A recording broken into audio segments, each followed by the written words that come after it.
જય શ્રી કૃષ્ણ.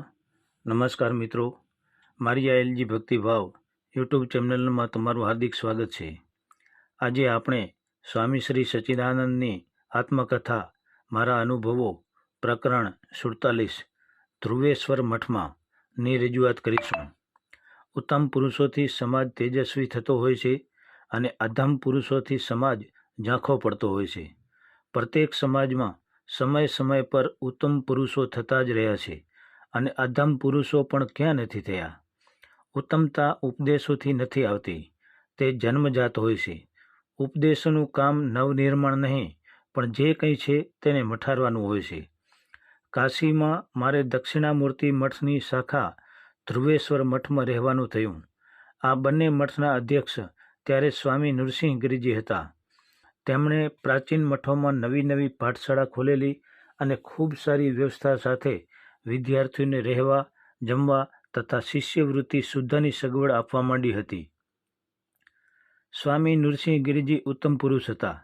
ધીર ગંભીર, દયાળુ, પ્રેમાળ, મિલનસાર, સહનશક્તિવાળા, સહિષ્ણુ અને સ્વજનોના ઉત્કર્ષ માટે ચિંતા કરનારા હતા. તેમની પાસે વિશાળ શિષ્ય વર્ગ હતો. પૈસો હતો, પણ જરા પણ છેતરવાની વૃત્તિ કે ઢોંગ ન હતો. તેમની ભાષા સીધી સાદી અને સરળ હતી. પરંપરા પ્રમાણે તે વેદાંતની કથા કરતા. બહુ ધીમી ગતિથી બોલતા, પણ જે કંઈ બોલતા તેમાં આકર્ષણ રહેતું. તેઓ ગુણપ્રેમી અને ગુણગ્રાહી હતા. તેમણે અનેક ઉત્તમ વિદ્વાન સંન્યાસીઓનો સંગ્રહ કર્યો હતો તથા નાના મોટા દરેક સાધુની ચિંતા કરતા. તેમના વ્યક્તિત્વમાં નિખાલસતા અને નિરાભિમાનીતા ઝલકતી. તેઓ વર્ષમાં 1-2 વાર કાશી આવતા, પણ અમારા સૌ ઉપર તેમની ખૂબ સારી છાપ પડતી.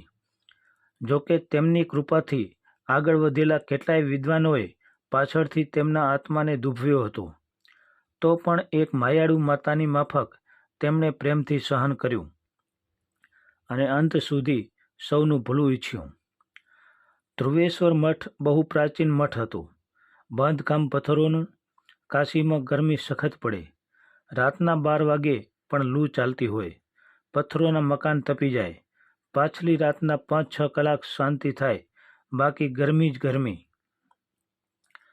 ધ્રુવેશ્વર મઠમાં રહીને મેં મધ્યમમાં પ્રથમ વર્ગની વ્યાકરણની પરીક્ષા આપી. પ્રભુ કૃપાથી પ્રથમ શ્રેણીમાં ઉત્તીર્ણ થયો. મને રાષ્ટ્રીય, પ્રાંતીય અને ગુર્જર છાત્રવૃત્તિ એમ 3 શિષ્યવૃત્તિઓ પ્રાપ્ત થઈ. આ ત્રણેય શિષ્યવૃત્તિઓ છેવટ સુધી સાચવી શકાઈ. પ્રત્યેક વર્ષે હું પ્રથમ શ્રેણીમાં ઉત્તીર્ણ થતો રહ્યો. ભણવામાં મારી તીવ્ર તાલવાલી હતી, અર્થાત વિષયની સરળતા થવા લાગી હતી.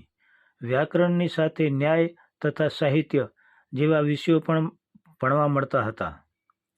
સ્વામી સચ્ચિદાનંદ. પ્રિય શ્રોતાજનો, જો તમને આ વિડીયો પસંદ આવ્યો હોય તો લાઈક, શેર અને કોમેન્ટ જરૂર કરશો. અને ફરી આવા વિડીયો જોવા માટે મારી આ એલજી ભક્તિભાવ યુટ્યુબ ચેનલને સબસ્ક્રાઈબ જરૂરથી કરશો. જય શ્રી કૃષ્ણ.